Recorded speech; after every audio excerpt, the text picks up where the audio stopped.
दोस्तों प्रश्न नंबर 27 में देख सकते हैं आप कि भुजा ए वाले वर्ग के चारों ओर, भुजा ए वाले, जिसकी भुजा ए है, उस भुजा ए वाले वर्ग के चारों ओर, चारों शीर्षों ए बी सी व डी, ए बी सी व डी पर एक समान आवेश क्यू रखा गया है।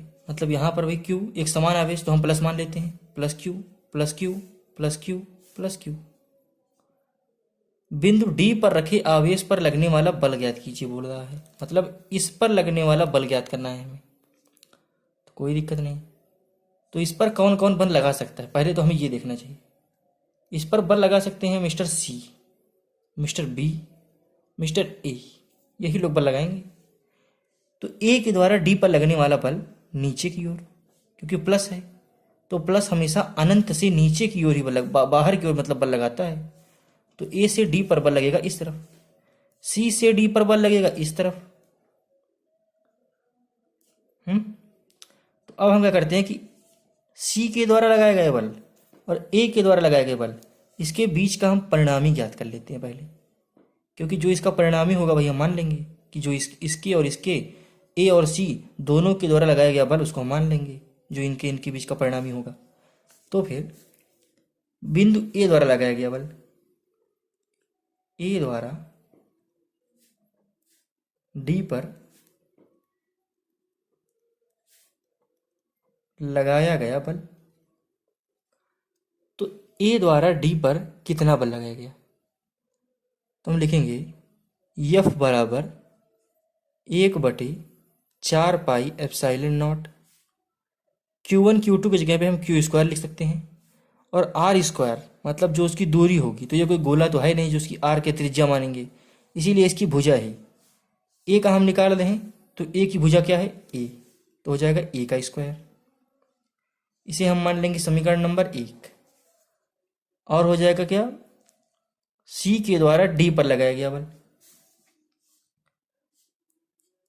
सी के द्वारा डी पर लगा बल, हाँ, यह हो जाएगा यफ बराबर 1/4 pi epsilon not. Q1 Q2 क्यों लिखें, क्यू स्क्वायर बटे ए स्क्वायर, क्योंकि इसकी जो भुजा है वो भी ए ही है। तो फिर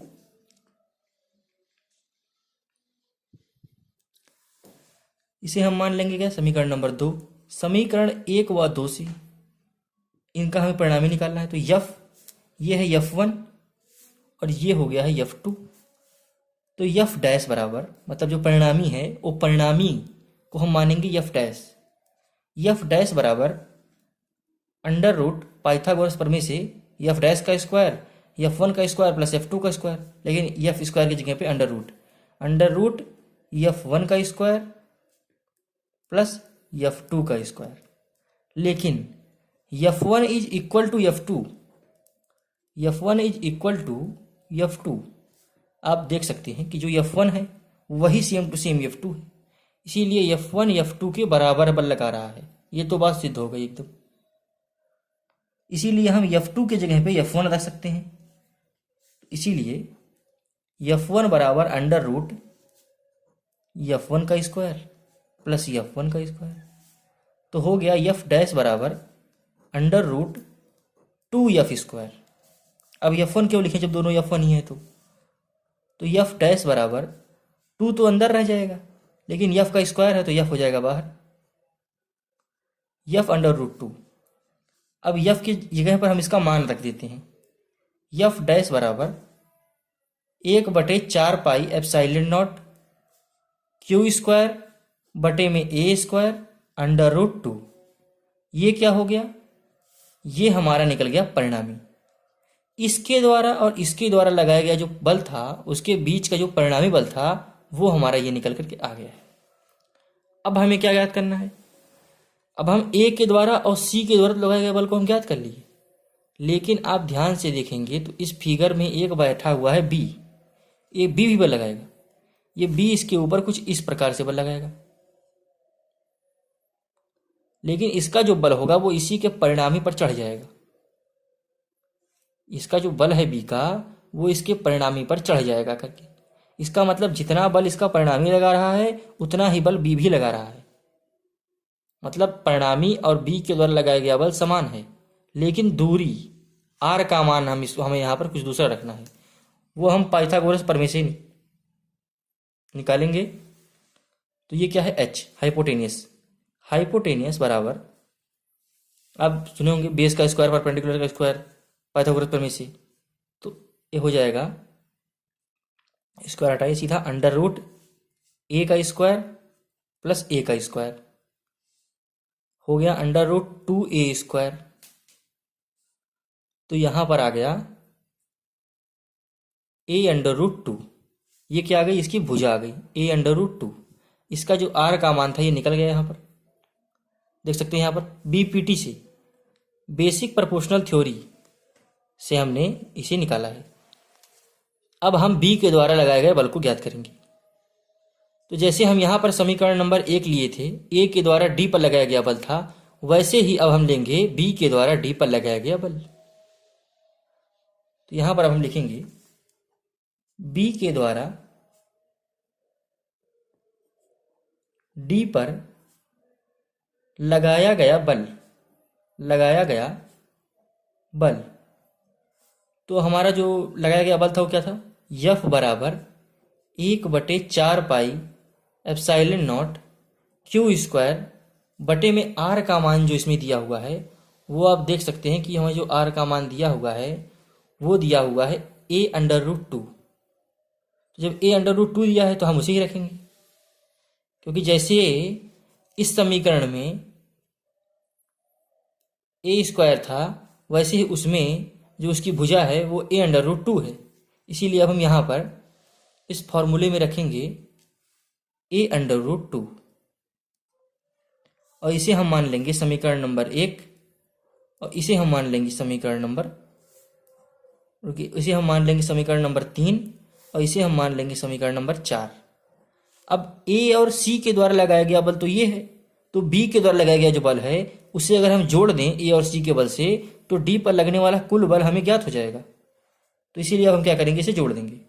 एक मिनट रुकिए, यहाँ पर जो r का स्क्वायर था तो अब क्या हो जाएगा, f डैश बराबर, इसे हम f डैश यहाँ पे है तो इसे हम f डबल डैश बराबर f1 f dash plus f। तो f डबल डैश बराबर 1/4 एप्सिलॉन नॉट क्यू स्क्वायर बटे में a स्क्वायर अंडर रूट 2 और क्या जोड़ देंगे 1/4 एप्सिलॉन नॉट क्यू स्क्वायर। देखिए यहाँ पर स्क्वायर था तो a का स्क्वायर हो जाएगा और 2 जो है वो अंडर रूट से हट जाएगा तो हो जाएगा 2a स्क्वायर। तो इसमें अब हम कामन क्या ले सकते हैं, इसमें हम कामन ले सकते हैं 1/4 एप्सिलॉन नॉट को और क्यू स्क्वायर a स्क्वायर को। इतने को हम क्या ले लेंगे, कॉमन ले लेंगे। अब जब इतने को, जैसे कि एफ डैश बराबर F1 और F2 था, F डैश प्लस F था, तो F डैश बराबर क्या हो गया, डबल डैश बराबर, इसका हम मान रख दिए, F डैश का मान रख दिया इतना और F का मान हम रख दिए इतना। तो इसे जब हम जोड़ देंगे, दोनों को जब हम जोड़ देंगे तो हमारा हो जाएगा 1/4 एप्सिलॉन नॉट, पाई का हम कॉमन लेंगे, क्यू स्क्वायर बटे में a स्क्वायर और जो अंडर रूट 2 है ये हो जाएगा बाहर और जो a2 था ये हो जाएगा 1/2 है ये है, तो अंडर रूट 1/2 ये हो जाएगा हमारा आंसर। मतलब जो डी पर लगने वाला बल है वो इतना है।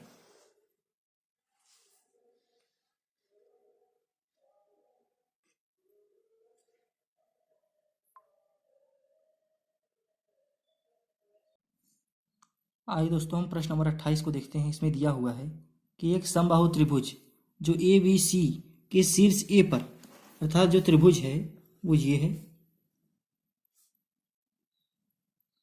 त्रिभुज क्या है, त्रिभुज ए, बिंदु ए पर जो आवेश है वो है 0.1 माइक्रोकूलाम का एक बिंदु आवेश रखा है बी तथा सी के मध्य बिंदु पर। बी और सी के मध्य बिंदु पर वैद्युत क्षेत्र की तीव्रता क्या होगी यदि त्रिभुज की भुजा 10 सेंटीमीटर है तो। क्वेश्चन में कुछ दम नहीं है। बी और सी के बीच की तीव्रता पूछ रहा है, तो कुछ नहीं करना है, बस परपेंडिकुलर खींचिए। ओहो, समबाहु त्रिभुज था, कुछ गड़बड़ हो गया, लेकिन आप इसे मान लीजिएगा ये समबाहु ही है। भले थोड़ा तिरछा हो रहा है, लेकिन ये समबाहु ही है, समान रूप से कट रहा है। प्रत्येक की जो भुजा है वो हमें 10 सेंटीमीटर दी हुई है, तो ये 5, ये इधर का 5 बट गया। अब पाइथागोरस प्रमेय से पहले हम इसके बीच की जो लंबाई है उसे ज्ञात कर लेते हैं। इसे हम मान लेते हैं बिंदु डी है, तो डी ए बराबर अंडर रूट सी ए का स्क्वायर माइनस सी डी का स्क्वायर। तो डी ए बराबर अंडर रूट सी ए का स्क्वायर हो जाएगा 10 का स्क्वायर 100, और सी डी का स्क्वायर 5 का स्क्वायर हो जाएगा 25। तो डी ए का जो स्क्वायर हो जाएगा अंडर रूट 75। ये देखिए प्रश्न में जो है 10 सेंटीमीटर में है, इसीलिए हम सेंटीमीटर की जगह इसको बदल लेंगे मीटर में, तो -2 मीटर हो जाएगा ये। अब आप देखिए इसमें हमें क्या पूछ रहा है, वैद्युत क्षेत्र की तीव्रता पूछ रहा है। तो वैद्युत क्षेत्र की तीव्रता का फॉर्मूला अब तक तो सब लोग जान ही गए होंगे, 1/4πε0 Q/r²। 1/4πε0 का मान जो है वो तो आज धरती का हर मनुष्य जान रहा है, 9 × 10⁻9। और जो Q का मान है वो Q का मान हमें दिया हुआ है कितना, 0.1 माइक्रोकुलाम, 0.1 × 10⁻6। और जो R का मान हमें दिया हुआ है, R का मान जो ये मतलब ये जो दूरी है इसका मान क्या दिया हुआ है, 75 × 10⁻²। हमने निकाल लिया है इसे, 75 × 10⁻² का स्क्वायर, अंडर रूट में है ये। तो अब 9 × 10⁻9 गुणे में 0.1 × 10⁻6, ये स्क्वायर होगा तो अंडर रूट हट जाएगा, बटे में हो जाएगा 75 × 10⁻4। जब 75 से हम 9 को भाग देंगे तो हमारा आंसर क्या आएगा, जब हम 75 से 9 को भाग देंगे तो हमारा आंसर आएगा 0.12 × 10⁻9 गुणे 0.1 × 10⁻6। और ये जो -4 है ऊपर आएगा तो हो जाएगा +4 गुणे 10⁻4। जब हम गुणा करेंगे, जो घात है इन सब गुणा करेंगे तो हो जाएगा 1.2 × 10⁻5, क्योंकि -6 और यहाँ से 1 ले लो 7, 9 4 कितना हो गया 13, और 13 में से जब 7 जाएगा तो कितना बचेगा, 6 बचेगा। तो ये हो जाएगा, एक बढ़ा देंगे पॉइंट, हो जाएगा 10⁻5 न्यूटन प्रति कूलाम। ये हमारा आंसर आ जाएगा। थोड़ा कैलकुलेशन आप कीजिए, इससे आपको भी क्वेश्चन में रुचि होगी। आइए प्रश्न नंबर 29 की तरफ हम बढ़ते हैं। आइए दोस्तों हम प्रश्न नंबर 29 को देख रहे हैं। प्रश्न नंबर 29 में दिया हुआ है कि निम्नलिखित चित्र में दो बिंदु ए तथा बी तथा सी, ए बी तथा सी जो इस फिगर में आपको दिख रहा होगा,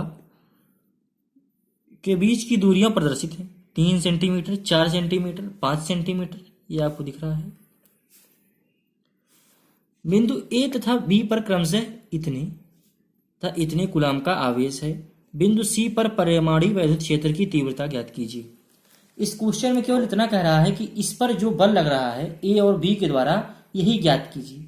बिंदु ए का जो आवेश है वो इतना है और बिंदु बी का जो आवेश है वो इतना है। तो बिंदु ए के द्वारा सी पर और बी के द्वारा सी पर कुल मिलाकर कितना बल लग रहा है यह बताओ। तो कुछ नहीं करना है इसमें, पहले हमें ए के द्वारा सी पर लगने वाला बल ज्ञात करना है। तो ई ए सी बराबर, पहले हम लिख देते हैं ए पर जो आवेश है वो है 1.2 × 10⁻8 और बी पर जो आवेश है वो है 1.6 × 10⁻−8। तो अब ई ए सी बराबर हो जाएगा 1/4π ε0 Q/r²। तो अब फटाफट इसका मान रख देते हैं। ई ए सी बराबर 1/4π ε0 का मान होता है 9 × 10⁻9 गुणे में Q का मान हमें ए पर दिया हुआ है 1.2 × 10⁻8 और R का जो मान होता है वो हमें ए और सी के बीच में हम निकाल रहे हैं, तो 3 हो गया। तो ये हो गया 3 × 10⁻−2, क्योंकि हम सेंटीमीटर को मीटर में चेंज कर रहे हैं इसीलिए 10⁻−2। इसका जब हम स्क्वायर करेंगे तो हो जाएगा EAC बराबर 9 गुणे 10 पर घाते 9 गुणे में 1.2 गुणे 10 पर घाते 8 बटे में 3 का स्क्वायर हो जाएगा 9, तो हो जाएगा 9 गुणे 10 पर घाते -4। ये हमारा आ गया। अब ये जो 9 है 9 से कट जाएगा, हो जाएगा 1.2 गुणे 10 पर घाती हमारा हो जाएगा 5 न्यूटन प्रति कूलम। ये हमारा EAC का मान ज्ञात हो जाएगा। अब हमें क्या करना है, B के द्वारा C पर लगने वाला बल। अब जैसे हम A के द्वारा C पर निकाले थे, वैसे ही हम निकालेंगे B के द्वारा C पर। तो हो जाएगा EBC बराबर EBC बराबर हमारा हो जाएगा 1/4 पाई एप्सिलॉन नॉट, लेकिन हम उसको लिखेंगे नहीं, 9 गुणे 10 पर घाते 9 सीधा लिख दे रहे हैं क्योंकि आपको पता हो गया है। और जो B का मान है, B पर जो आवेश है वो हमारा है 1.6, क्योंकि हम B और C का निकाल रहे हैं इसीलिए हम B वाले का ही आवेश रखेंगे। A का गलती से मत रख दीजिएगा आप लोग। B का रखेंगे 1.6 गुणे 10 पर घाते -8 होगा। नीचे हो जाएगा क्या चीज, 1.4 है, मतलब B और C के बीच की जो दूरी है, ये आप देख लीजिए फिगर में, वो 4 है। तो इसमें हम B और C का जो हम मान रख दे रहे हैं 4 गुणे 10 पर घाते -2 का स्क्वायर। तो EBC का जो मान आ जाएगा, EBC का जो हमारा मान आएगा वो हमारा आ जाएगा 9 गुणे 10 पर घाते 9 गुणे 1.6 गुणे 10 पर घाते -8 बटे में 16 गुणे 10 पर घाते -4। 16 से 16 कट जाएगा, बच जाएगा 0.1। तो हमारा EAC का मान आ जाएगा कुल, ये 4 ऊपर जाएगा तो 9 इधर है, 8 और प्लस का 4 हमारा हो जाएगा 0.9 गुणे 10 पर घाते 5 न्यूटन प्रति कूलम। ये हमारा EBC का मान आ जाएगा। अब हम पाइथागोरस प्रमेय से C पर लगने वाला परिणामी बल निकालेंगे। जो हमारे क्वेश्चन में पूछ रहा है, परिणामी बल हमसे पूछ रहा है, तो हम परिणामी बल निकालेंगे। E डैश बराबर अंडर रूट EAC का स्क्वायर प्लस में EBC का स्क्वायर। इसे हम करेंगे तो E डैश बराबर अंडर रूट में EAC का स्क्वायर, EAC का मान दिया हुआ है 1.2 गुणे 10 पर घाते 5 हमने निकाला है, इसका हम स्क्वायर कर देंगे। और EBC का मान आप ऊपर देख रहे हैं 9 गुणे 10 पर घाते 0.9 गुणे 10 पर घाते 5 का स्क्वायर कर देंगे। तो इससे हो जाएगा 12 का स्क्वायर होता है 1.44 और गुणे 10 पर घाते 10 प्लस 0.081 गुणे 10 पर घाते 10। तो अब इसमें हम निकाल लेंगे इसे। E डैश बराबर 1.44 प्लस 81 हमारा हो जाएगा 225। लेकिन 1 2 3 4 5 1 2 3 4 5 गुणे 10 पर घाते 10 गुणे 10 पर घाते 10। अब इसे हम अंडर रूट से बाहर निकाल दे रहे हैं। 225 का मान होता है 15, तो 1.0001 गुणे 10 पर घाते 10। अब देखिए हम सॉल्व कर रहे हैं। 1 2 3 4 5, ये 5 पॉइंट उधर लगा दिए हैं और उसके बाद फिर ये हुआ है E डैश बराबर हो जाएगा, ये हम 15 लिख देंगे और पॉइंट कितना है 1 2 3 4 5 गुणे 10 पर घाते -5 गुणे 10 पर घाते 10 हो जाएगा। हमारा जो आंसर आएगा वो हो जाएगा 15 गुणे 10 पर घाते 5, 15 गुणे 10 पर घाते 5 न्यूटन प्रति कूलम। E डैश का जो हमारा मान है वो आ जाएगा ऐसे। आशा करते हैं आपको प्रश्न समझ में आया होगा। आइए हम प्रश्न नंबर अगले की तरफ बढ़ते हैं, प्रश्न नंबर 30 की तरफ।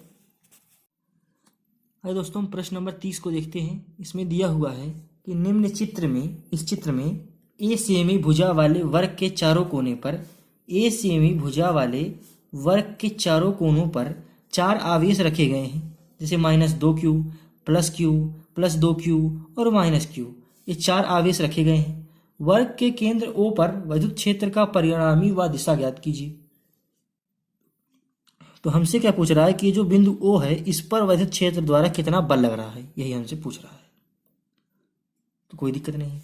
हम पहले जो यक्स है, हमें बोल रहा है कि ये यक्स दिया हुआ है, ये यक्स है, जो भुजाएं हैं यक्स है, इतनी भुजा यक्स, इतनी भुजा यक्स, इतनी भुजा यक्स, इतनी भुजा यक्स।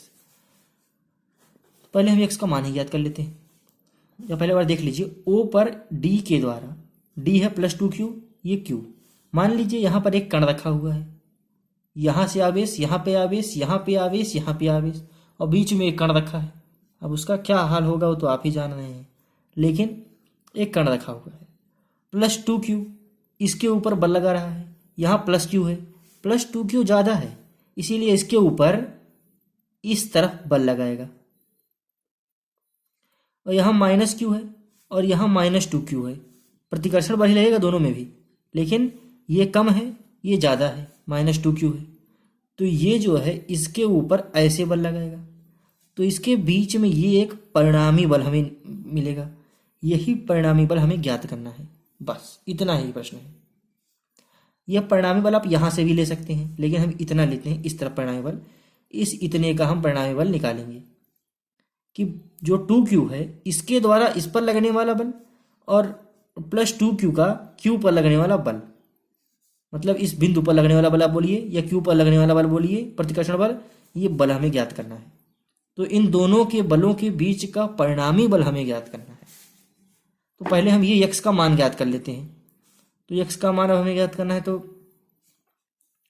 पाइथागोरस प्रमेय से a² बराबर √x² + x², इसका और इसका ले लिए हैं, इसको कर लिए हैं किनारे, हमें ये ज्ञात कर ले रहे हैं। a² बराबर x² कितना हो गया 2x², a² बराबर 2 हो गया बाहर, x हो गया बाहर, √ में हो गया 2, तो हमें x ज्ञात करना है। तो हो गया x बराबर a गुणे 1/√2, क्योंकि √ हम लगा दिए थे तो ये स्क्वायर नहीं रह जाएगा, क्योंकि हमने √ लगा दिया था। अगर √ नहीं लगाए होते तो इस पे स्क्वायर रहता, इतना तो आप जानते ही होंगे। गलती हो गई हमसे। यहाँ पे हमें D के द्वारा O पर लगने वाला बल, मतलब +q आवेश के कारण वैद्युत क्षेत्र की तीव्रता हमें निकालनी है। +q आवेश के कारण, +q आवेश के कारण या D के द्वारा O पर, DO द्वारा लगा बल। तो D और O द्वारा, D का O पर लगा बल, D O द्वारा लगा बल, हाँ D O पर लगा बल, और D के द्वारा O पर लगा बल। तो D के द्वारा O पर लगा जो बल है वो हो जाएगा E1 बराबर KQ बटे में R²। तो R² का मान तो हम निकाल चुके हैं, तो हो जाएगा KQ बटे में A बटे में √2, इसका स्क्वायर, तो हो जाएगा +2KQ बटे में A²। ये हो गया +q आवेश के कारण वैद्युत क्षेत्र की तीव्रता। अब हम निकालेंगे क्या, आप जान गए होंगे, -q आवेश के कारण वैद्युत क्षेत्र की तीव्रता, -q आवेश के कारण, इसके कारण वैद्युत क्षेत्र। तो -q आवेश के कारण जो वैद्युत क्षेत्र होगा उसे हम लिख देंगे E2 से। E2 बराबर KQ बटे में R², KQ बटे में R² का मान दिया है A बटे में √2। अब इसका हम स्क्वायर कर देंगे, हो जाएगा 2KQ बटे में √2 माइनस का। समीकरण नंबर 2, समीकरण नंबर 1, ये हमारा इतना निकल गया। तो अब आप देखिए, जो ये है वो ये है, तो हम ये कह सकते हैं, देखिए यहाँ पर भी +2 है, -2 है, यहाँ पर +2 है, मतलब कि जो बल लग रहा है इनके और इनके द्वारा समान बल लग रहा है। इसीलिए हम ये कह सकते हैं कि E1 बराबर E2। जो बल लग रहा है, ये माइनस से बल लगा रहा है, ये प्लस बल लगा रहा है, लेकिन बल समान लगा रहा है। तो E1 बराबर E2। E1 बराबर E2 से, E1 बराबर E2 से पाइथागोरस प्रमेय से हम निकालेंगे अब परिणामी बल, क्योंकि हमें E1 का भी मान पता है, E2 का भी मान पता है। तो अंडर रूट में ई का स्क्वायर पहले वाले प्लस क्यू बेस वाला, और ई का स्क्वायर E2 का स्क्वायर माइनस क्यू बेस वाला। तो ई डैश बराबर अंडर रूट में 2e स्क्वायर हो गया। ई डैश बराबर 2 तो अंडर रूट में अंदर चला रह जाएगा, ई हो जाएगा बाहर। तो हो गया ई डैश बराबर, ई का मान कितना है 1/4 पाई एप्सिलॉन नॉट क्यू बटे में क्या हो जाएगा आर स्क्वायर अंडर रूट 2। लेकिन आवेश कितना है, आवेश हमारे पास 2 है, प्लस क्यू आवेश और माइनस क्यू आवेश, इसीलिए ऐसे हो जाएगा, इसका 2 हो जाएगा। अब इसे हम 2 बार लिखें उससे अच्छा सीधा 2 से गुणा करके लिखते हैं, तो हो जाएगा 2kq, हम इसको सीधा k ही लिख दे रहे हैं, तो 2kq बटे में आर स्क्वायर, यहां पर हो जाएगा क्या अंडर रूट 2। यही हमारा जो है आंसर आ जाएगा। और जो हमारा बल होगा, जो बल की जो दिशा होगी वो हमारी समांतर होगी डी और ए की, क्योंकि आप ध्यान से देखिए ये जो माइनस क्यू है, -2q है, ये इसके ऊपर ये बल लगा रहा है किधर, ये +2q इसको आकर्षित कर रहा है, और ये जो -2q है वो इसको आकर्षित कर रहा है। तो ये बल भी ऐसे ही है, ये बल भी ऐसे ही है, तो हो गया ना समांतर। तो ये हमारा जो है आंसर आ गया है। आइए अगले वीडियो की तरफ बढ़ते हैं। आइए दोस्तों हम प्रश्न नंबर 31 को देखते हैं। इसमें दिया हुआ है कि 2 समान आवेश Q तथा Q को जोड़ने वाली रेखा के मध्य बिंदु पर एक आवेश Q रख दिया जाता है। Q का मान ज्ञात कीजिए यदि तीनों आवेशों का निकाय संतुलन में हो। मतलब कि ये A और B 2 बिंदु हैं, इनके बीच में एक और बिंदु रख दी Q, तो A के द्वारा Q पर तीनों आवेश संतुलन में हो। Q का मान ज्ञात कीजिए, Q पर जो बल लग रहा है उसका हमें मान ज्ञात करना है। तो पहले हम क्या करेंगे कि A के द्वारा B पर जो बल लगता है वो हम ज्ञात करेंगे। तो AB बराबर ये हम मान रखेंगे, हमने 2 स्टेटमेंट पहले से ही लिख के रख दिया है। और A के द्वारा जो C पर बल लगेगा वो हम लिख देंगे, FAC बराबर 1/4 pi epsilon not Q square बटे R बटे 2 का स्क्वायर। क्योंकि A और B के बीच की दूरी है x, तो A और Q के बीच की दूरी हो गई x/2। तो अब हम समीकरण 1 व 2 से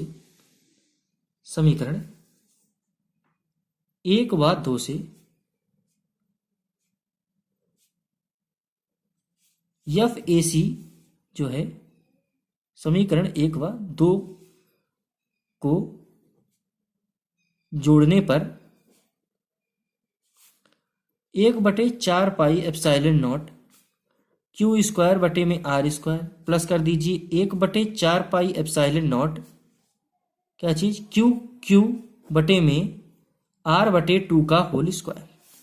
इतना आप करिए तो आपका जो है अब पहले इसमें क्या करते हैं, कामन ले लेते हैं, जो जितना हो सके सब हम कामन ले लेते हैं पहले इसमें। लेकिन देखिए इसको ऊपर पहुंचा देने तो आपको कन्फ्यूजन हो जाएगा। 1/4 pi epsilon not Q square बटे में R square plus 1/4 pi epsilon not, ये हो जाएगा क्या 2 2 का 4 हो जाएगा, तो हो जाएगा 4Q बटे में गलती से स्क्वायर लिख दी क्या,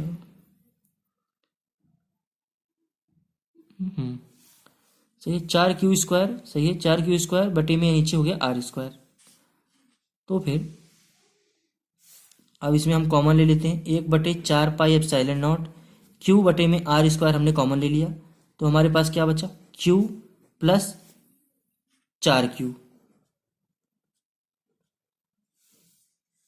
तो 1/4 पाई एप्सिलॉन नॉट को आप छोड़िए, Q बटे R स्क्वायर को छोड़िए, Q 4Q बराबर हो जाएगा Q माइनस Q, और Q बराबर हो जाएगा -Q/4। यही हमारा हो जाएगा आंसर। ये सब तो कॉमन हो गया, ये सब जो था ये कॉमन हो गया, ये जो बल लग रहा था हमें वो नहीं ज्ञात करना था, हमें जो क्यू था उसका हमें मान ज्ञात करना था। बीच में जो बिंदु क्यू थी उसका हमें मान ज्ञात करना था। तो हमने जो कॉमन ले लिया, आप इसको मत देखिए, इससे आप कंफ्यूज मत होइएगा। हमें क्यू का मान ज्ञात करना था, तो जो हमें क्यू का मान यहाँ पर -q/4 हमारा आंसर आ चुका है।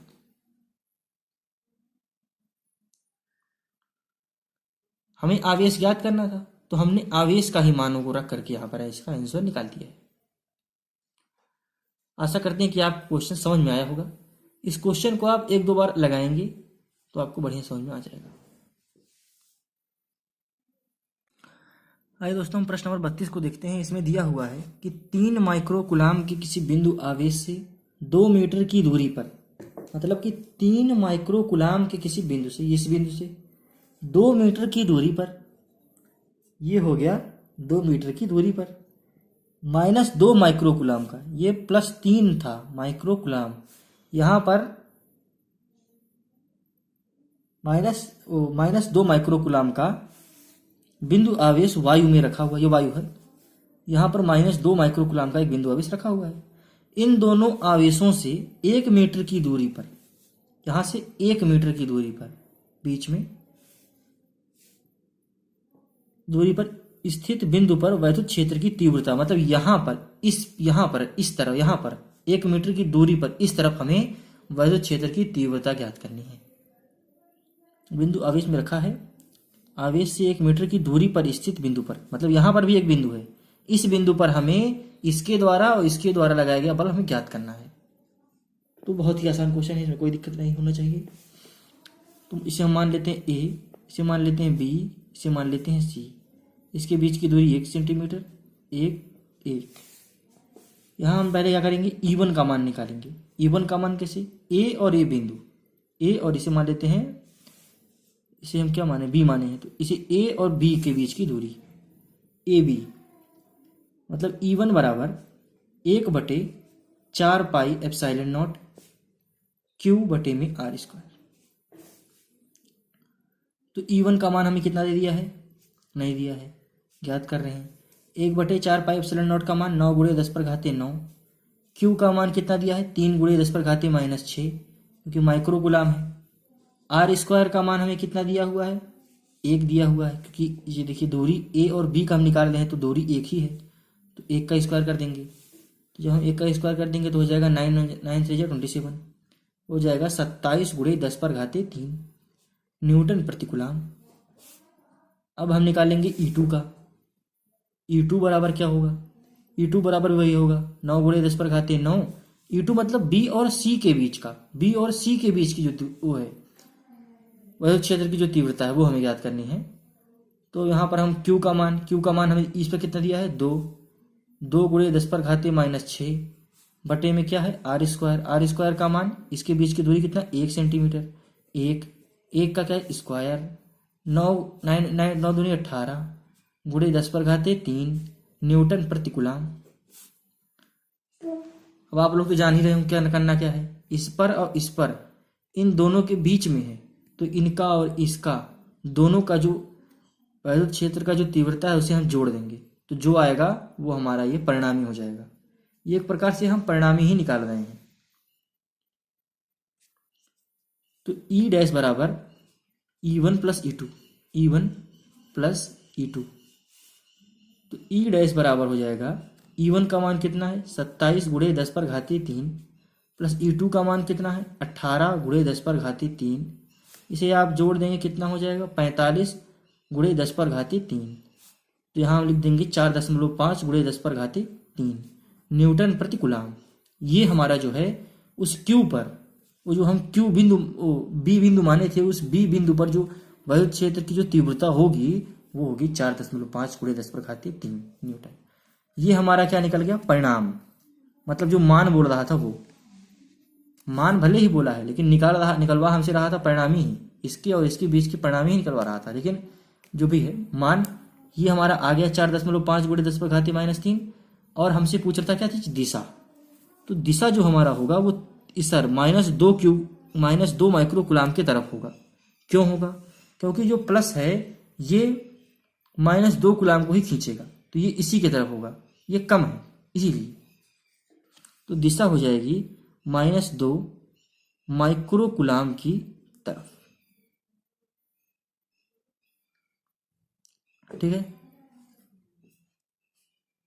क्योंकि देखिए ये जो है ये बिंदु ये है, ये इसको इस तरफ प्रतिकर्षित करेगा और ये इसको अपनी तरफ आकर्षित करेगा। ये -2 है, जो बिंदु रखे हैं ये प्लस है, ये धन बिंदु है, तो इस धन बिंदु को ये भाई साहब अपनी ओर आकर्षित करेंगे और ये प्लस में है, धन में है, इसीलिए ये भी इसको उधर ढकेलेगा। तो दोनों लोग अब इसी तरफ ले रहे हैं, ये इसको अपनी तरफ खींच रहा है और ये इसको इसी की तरफ ढकेल रहा है, तो इसीलिए जो दिशा होगी वो -2 माइक्रो कूलाम की तरफ हो जाएगा। ये आप अच्छे से एक बार देख लीजिए, -2 माइक्रो कूलाम की तरफ हो जाएगा, क्योंकि ये इसको ढकेल रहा है और ये इसको खींच रहा है, तो दोनों की दिशा वही है, तो इसीलिए -2 माइक्रो कूलाम की तरफ हो जाएगा। आइए अगले क्वेश्चन की तरफ बढ़ते हैं, प्रश्न नंबर 33 की तरफ। आइए दोस्तों, हम प्रश्न नंबर 33 को देखते हैं। इसमें दिया हुआ है कि दो बिंदु आवेश +9 ई तथा ई एक दूसरे से 16 सेमी की दूरी पर स्थित हैं। इनके बीच आवेश को कहाँ रखा जाए कि वह संतुलन में हो। तो +9 ई है, इसमें इस क्यू आवेश को हम कहाँ पर रख दें कि ये संतुलन में हो, मतलब इसके द्वारा और इसके द्वारा लगाए गए बल के कारण ये इधर उधर भागी मत, एकदम स्थिर अपने स्थान पर बना रहे। तो हम क्या करते हैं कि 9e और q के बीच का आवेश हम ज्ञात कर लेते हैं। इसे हम F a बराबर, इसे हम a मान लेते हैं, इसे हम b मान लेते हैं। तो a के द्वारा लगाया गया बल 1/4 पाई एप्सिलॉन नॉट 9e, ये 9e a के द्वारा है ना, a के द्वारा बल लग रहा है, तो 9e गुणे में इस q तक पहुंच रहा है, तो q/r²। तो r² क्या लिखें, यहाँ पर बीच की दूरी हमने कितना मान लिया है x, इसके बीच की दूरी हम मान लेते हैं x और इसके बीच की दूरी हम मान लेते हैं x, 16 - x, क्योंकि हमें इस प्रश्न में दिया हुआ है कि ये जो पूरी दूरी है ये 16 है, लेकिन जो ये है आधी दूरी, इसको हम कहाँ रखें ये ज्ञात करना है। तो इतने को हम मान लेते हैं x और इतने को हम मान लेते हैं 16 - x, तो x यहाँ पर रख देंगे x का स्क्वायर। आप क्वेश्चन को समझ रहे होंगे कि एक दूसरे से ये दोनों 16 सेंटीमीटर की दूरी पर स्थित हैं, लेकिन हमें ये नहीं ज्ञात है कि इस बिंदु को हम कहाँ पर रखें, इसीलिए हम 16 - x कर दिए हैं, ताकि उतना ही हम घटा देंगे जितनी दूरी पे इसको रखा जाएगा। तो इसे हम क्या करेंगे कि x² निकलेगा, a के द्वारा ये q हम यहाँ मान लीजिए रखे, तो FB बराबर हो जाएगा 1/4 pi epsilon not q e, ये देखिए e और गुणे में हो जाएगा क्या q बटे का 16 - x का होल स्क्वायर। अब हम क्या करेंगे, FA बराबर हो जाएगा FB के, FB के बराबर हो जाएगा, तो 1/4 pi epsilon not q 9e गुणे में q बटे x² बराबर हो जाएगा 1/4 पाई एप्सिलॉन नॉट e गुणे q बटे में 16 - x² के होल स्क्वायर के। तो फिर अब यहाँ पर हम इन दोनों को पहले देख लेते हैं, क्या कट सकता है, ये कट सकता है, ई कट सकता है, क्यू कट सकता है, ई कट सकता है, क्यू कट सकता है, बचा क्या, बचा हमारा 9/x² बराबर में बच गया हमारा 1/16 - x का होल स्क्वायर। तो क्या हो गया, ये जो 16 - x था ये चला गया उधर, हो गया 9 गुणे 1 16 - x का होल स्क्वायर बराबर हो गया कितना x²। अब हम क्या करेंगे, दोनों पक्षों का वर्गमूल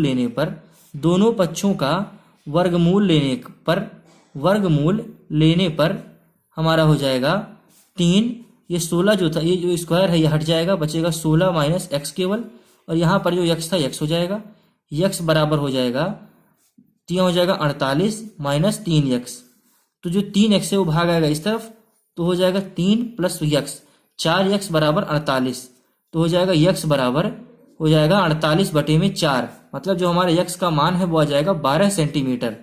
ये जो हमारा जो बिंदु है ऊपर ये फिगर में, ये हमारा बिंदु अगर यहाँ से +9q आवेश से 12 सेंटीमीटर की दूरी पर स्थित हो, मतलब यहाँ पर मान लीजिए कहीं स्थित हो 12 सेंटीमीटर की दूरी पर, तो कोई दिक्कत नहीं है, यहाँ पे आराम से चला वो स्थिर रह सकता है, यहाँ पर वो स्थिर रह सकता है, मतलब इसे यहाँ से जो दूरी है वो 12 सेंटीमीटर है, ये हमने ज्ञात कर लिया है।